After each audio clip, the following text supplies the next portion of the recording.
धम्मपद गाथा क्रमांक 11। जो असत्य को सत्य समझ लेते हैं और सत्य को असत्य समझ लेते हैं, ऐसे व्यक्ति सत्य तक कभी नहीं पहुंच सकते, क्योंकि वे गलत विचार रखते हैं। वे झूठे मिथ्या संकल्पों में संलग्न रहते हैं और इस वजह से वे कभी परम पद को प्राप्त नहीं कर सकते हैं। यह गाथा बुद्ध ने राजगृह में वेणुवन में रहते हुए अपने मुख्य शिष्य सारिपुत्र और मोगलाना के पूर्व शिक्षक संजय के संदर्भ में कही थी।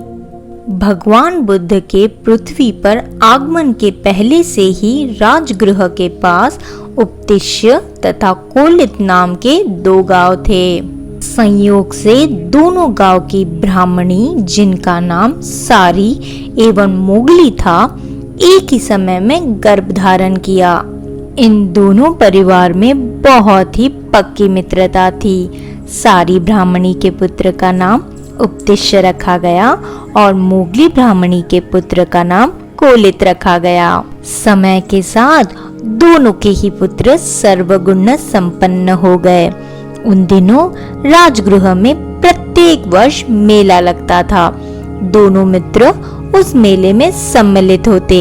वे एक ही मंच पर बैठकर मेला देखते और उसकी सहभागी रूप से प्रशंसा करते।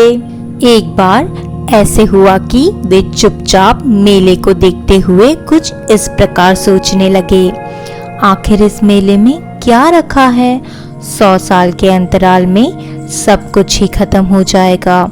यह संसार रूपी मेला भी एक दिन समाप्त हो जाएगा। समय के साथ हम भी नष्ट हो जाएंगे। अतः दोनों सोचने लगे कि इस बंधन से मुक्ति कैसे पाई जाए। मुक्ति के लिए तो प्रवज्ञा लेनी होगी। उन दिनों राजगृह में संजय नाम का एक परिव्राजक अपने शिष्यों के विशाल समूह के साथ रहता था।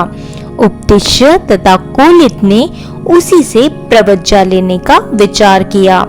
दोनों ही उसके पास गए, उससे प्रवज्ञा ग्रहण की और बहुत ही जल्द संजय द्वारा बताए गए सिद्धांतों को आत्मसात कर लिया। वे आगे भी जानना चाहते थे, परंतु संजय ने उन्हें जितना भी ज्ञान उसके पास था सब बता दिया। अतः दोनों की एक राय बनी कि अब इस जगह पर रहने का कोई भी फायदा नहीं होगा और वे दोनों सही आचार्य के खोज में निकल पड़े। वे पूरे जम्बूद्वीप घूमते रहे। उन्हें एक के बाद एक आचार्य मिलते गए, पर जब वे उन आचार्यों से शंका समाधान के लिए प्रश्न करते तो वे उत्तर नहीं दे पाते थे। कुछ समय बाद दोनों ने अनुभव किया कि अब और भटकना बेकार होगा। इस प्रकार थक हार कर वे दोनों राजगृह वापस लौट आए। वापस आकर उन्होंने परस्पर यह निर्णय लिया कि हम में से जिसको भी सत्य की पहली अनुभूति होगी वह दूसरे को तुरंत सूचित करेगा। मनुष्य कितना भोला है, कितना अज्ञानी है। जैसे कि पक्षी का जोड़ा वृक्ष की शाखा पर अपना घोंसला बनाकर आनंद ले रहा है, जिसका तना लकड़हारा काट रहा है।